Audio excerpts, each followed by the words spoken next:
세요사옥입니다. 시작이 반이다 라는 말이 있습니다.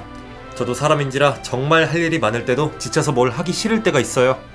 그럴 때 꼭 한 번씩 되뇌이며 세상을 바꿀 이 위대한 한 걸음을 내디뎌 보려고 합니다. 네, 내일은 꼭 연구실 책상 정리를 해내고야 말겠습니다.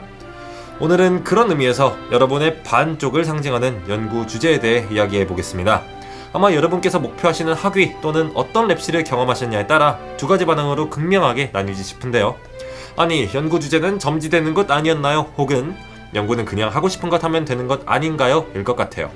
전자의 경우는 아마 기존의 연구실에서 진행하던 프로젝트로 편입되는 경우일 겁니다. 제 짧은 식견으로는 주로 긴 호흡의 프로젝트를 진행하는 랩실, 예를 들면 동물 실험을 하는 바이오 랩실에서 애매한 타이밍에 석사 과정을 시작하는 경우 등의 이런 상황이 생기는 것 같아요. 안타깝게도 근데 저는 이런 상황을 경험해 본 적이 없어서 오늘은 이것보다는 스스로 프로젝트를 메인으로 잡고 들어간다 치고 의견을 공유해 보겠습니다. 제 경험상 지난 프로젝트를 마무리하고 새 프로젝트를 시작하거나 박사과정에 진입했을 때 연구 주제를 잡을 때 꽤나 많은 시간을 허비할 수 있는데요. 정답은 없겠지만 어떻게 들어가면 조금이라도 연구에 시간을 많이 쓸 수 있을지 같이 한번 보러 가보실까요?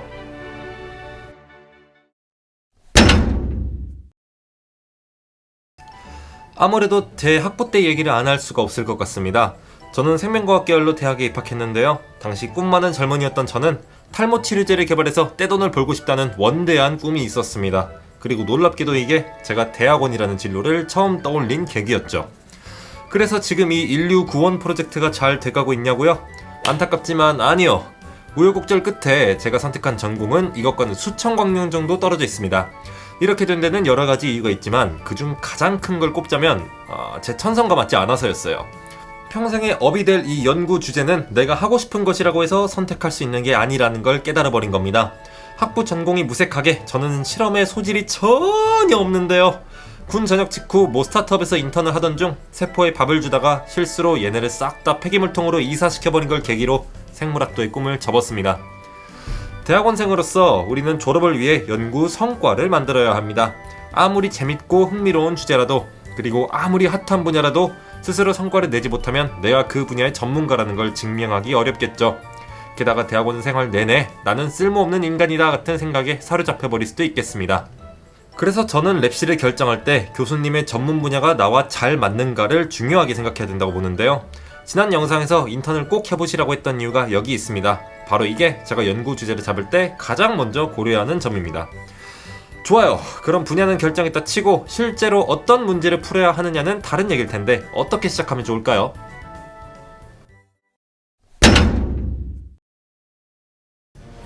저는 일단 익숙한 것부터 더듬어 나갑니다. 연구실에서 자주 다루는 주제, 내가 자주 읽었던 논문 스타일, 학부 때 배웠던 지식 혹은 세미나에서 인상 깊었던 분야 등을 고려해서 새 주제의 후보가 될 키워드를 몇 개 뽑습니다. 내가 어느 정도 잘 알고 있다는 자신감이 있어야 연구 내내 맞닥뜨리는 다양한 문제 상황을 적극적으로 해결할 수 있을 테니까요. 자, 키워드를 정했다면 다음 스텝은 선행 연구 조사입니다. 다만 여기서는 레퍼런스 조사가 아니니 무작정 논문을 여러 편 뽑아두고 각계전투로 들어가는 건 저는 좀 지양하는 편이에요. 가장 먼저는 최신 리뷰 논문을 찾습니다. 어차피 지금 새 주제를 찾는 우리 수준에서는 자세한 연구 토픽을 못 알아먹을 가능성이 크니 넓고 얕게 우선 쭉 훑어보는 겁니다. 한 2편에서 3편 정도 훑어보면 이 분야에서 메이저한 문제는 어떤 것이 있는지 대략적으로 파악할 수 있게 됩니다. 그러고 나면 이제 실제로 상상을 해봅니다. 사실 우리가 바보라고 생각하잖아요. 반대로 말하면 내가 어디까지 할 수 있는지, 뭘 잘할 수 있는지에 대한 현실적인 감각은 나 자신에게 있는 거예요. 분명 앞서 리뷰 논문을 보면서 이해와 공감이 잘 되는 문제가 있었을 거고 너무 딥해서 그렇지 않은 문제도 있었을 겁니다. 문제 공감이 잘 되는 것을 잡았다면 저는 이쯤에서 세상 편안한 자세로 나라면 이 문제를 어떻게 풀 수 있을까를 떠올려 봅니다.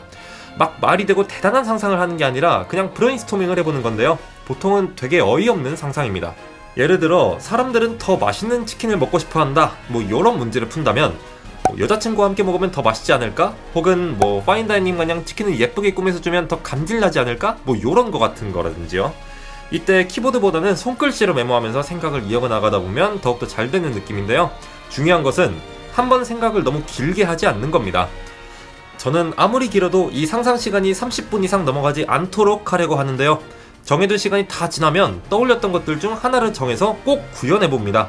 진짜 이상한 거라도 일단 문헌조사를 해보고요. 실험 계획을 세워보고요.